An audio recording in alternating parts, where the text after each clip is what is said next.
வணக்கம். வாங்க லதா வியூஸ்க்கு. இன்றைக்கி நம்ம என்ன பார்க்க போகிறோன்னா, அவலில் வத்தல்.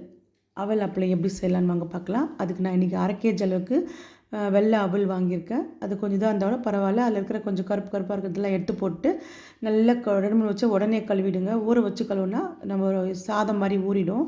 அதனால் நல்லா கழுவிட்டு நல்ல தண்ணி அது முழுகிற அளவுக்கு ஊற்றி வச்சுட்டு ஒவ்வொரு நைட்லேயே பண்ணிவிடுங்க. காலையில் எழுந்து பார்த்தோன்னா இந்த மாதிரி எல்லா தண்ணியும் இழுத்துருக்கும். அதுக்கப்புறமா மிக்ஸி ஜாரில் சேர்த்துட்டு நான் வந்து ஒரு 3 பேட்சாக அரைச்சேன். 1/2 கேஜின்றதுனால நீங்கள் கொஞ்சமாக கூட ஒரு கப்பு போட்டு செஞ்சு பார்க்கலாம். நல்லா வரும். இந்த மாதிரி நல்லா கொஞ்சம் வெண்ணெய் மாதிரி அரைச்சி எடுத்து வச்சுக்கோங்க. எடுத்து எல்லாத்தையும் ஒரு பாத்திரத்தில் சேர்த்துட்டு இந்த அவல் வத்தல் வந்து ரொம்பவே சூப்பராக இருந்துச்சு. சாப்பிட்றதுக்கு கிறிஸ்பியாகவும் நல்லாவும் இருந்தது. நீங்கள் எதில் டம்ளர்லேயோ இல்லை கப்புலேயோ எதில் அளந்தாலும் சரி, நம்ம ஊற வச்சது கணக்கு எடுக்க வேணாம். ஏன்னா ஊறி சரியாக வந்துருச்சு. அந்த 1 கப்போ இல்லை 1 டம்ளரோ எதில் அளக்குறீங்களோ அதில் வந்து 1க்கு 2 அந்த மாதிரி சேர்த்துக்கோங்க. இப்போது நம்ம ஊற வச்சது கணக்கு வேணாம். நல்லா இந்த மாதிரி தோசை மாவு பதத்துக்கு நல்லா கரைச்சிக்கோங்க. கட்டி இல்லாமல் கரைச்சிட்டு இப்போது அடுப்பில் வச்சு பற்ற வச்சுக்கோங்க அடுப்பை. நம்ம வந்து இப்போ ரொம்ப நேரம் இதில் தொலைவாமல் இருக்கவே கூடாது. இதில் அடுப்பில் வச்சுட்டா பக்கத்துலேயே இருந்து நம்ம கவனிக்கணும். இல்லைன்னா இது சாதம் மாதிரி தான் இது. இப்போ ஏன்னா ஏற்கனவே அவல் வந்து வேக வச்சு தான் நம்மளுக்கு அவ்வளோ பண்ணி தராங்க. அதை வந்து நம்ம மறுபடியும் ஊற வச்சு அரைச்சி செய்கிறோம். அது வந்து அடி பிடிக்கும். அடியில் தீயறதுக்கான வாய்ப்பு அதிகமாக இருக்கும். அதனால் நம்ம கிட்டவே இருந்து நல்லா இப்படி கலந்து கொடுத்துக்கிட்டே இருக்கணும். அப்போ தான் வந்து நம்மளுக்கு நல்லாயிருக்கும். இல்லைன்னா ஒரு மாதிரி தீஞ்ச ஸ்மெல் வரும். அதனால் கைவிடாமல் அங்கேயே இருந்து ஒரு 10-15 நிமிஷம் கலந்தால் போதும். இப்போது உப்பு தேவையான அளவுக்கு சேர்த்துக்கோங்க. நான் அரை உப்புக்கும் கம்மியாக சேர்த்துக்கோங்க. ஏன்னா காஞ்சி வரும்போது நம்மளுக்கு அதுவே கொஞ்சம் கரிக்கிற மாதிரி இருக்கும். பார்த்து சேர்த்துக்கோங்க. நம்ம வாயில் டேஸ்ட் பண்ணி பார்க்கும்போது அரை உப்பு கூட இல்லை அந்த மாதிரி இருக்கணும்.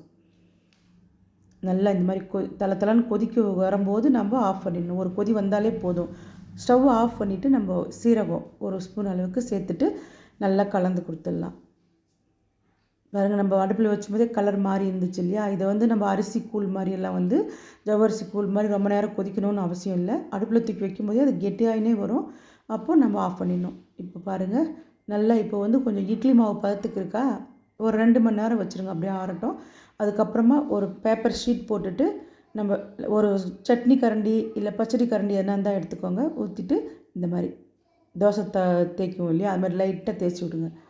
அப்போ தான் வந்து நமக்கு அழகாக நடுவில் வந்து கட்டி கட்டியாக நின்றுடுச்சுன்னா நம்மளுக்கு கடான்னு சவுண்டு வரும். நம்ம சாப்பிடும்போது வாயில் கடிப்படும் போது இதுவும் ஆகும், டிஸ்டர்பாக இருக்கும். இந்த மாதிரி இருந்தால் அப்படியே நல்லா அப்பளம் மாதிரி நம்ம கடையில் வாங்கி சாப்பிட்றோம் அப்பளம் மாதிரியே இருக்கும். நல்லா டேஸ்டியாக இருக்கும். அதை விட இது ரொம்பவே டேஸ்டியாக இருக்கும். நம்ம அவல் வத்தல்ன்றதுனால இந்த மாதிரி ஒரே நாளில் காஞ்சிடும். இது பாருங்கள், இந்த மாதிரி ஊற்றி வச்சுருக்கேன். நான் இன்றைக்கி எதுவும் கலர் கலக்கலை. தேவைப்பட்டுச்சுன்னா நீங்கள் கலர் கூட கலந்துக்கலாம். நேச்சுரல் கலராக கூட சேர்ந்துக்கலாம். இந்த மாதிரி கையில் எடுத்தோன்னா ஒன்றா வந்துடும். பாருங்கள், நல்லா காஞ்சிடுச்சு. இன்னும் ஒரு நாள் நான் எக்ஸ்ட்ராவாக காய வச்சேன், அவ்வளோதான். எடுத்துகிட்டு தண்ணி கிண்ணி எதுவும் தொளிக்க தேவையில்லை. பேப்பர் ஷீட்டில் ஊற்றணுன்னா நல்லா வந்துடுது. துணியில் ஊற்றணுன்னா நம்ம இது பண்ணணும். பாருங்கள், உடைச்சா இந்த மாதிரி உடையுது.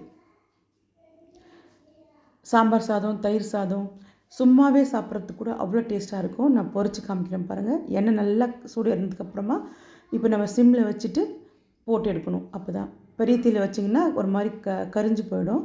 அதனால் இந்த மாதிரி வச்சுக்கோங்க. நான் அவ்வளோதான், ரெடி ஆகிடுச்சு பாருங்கள்.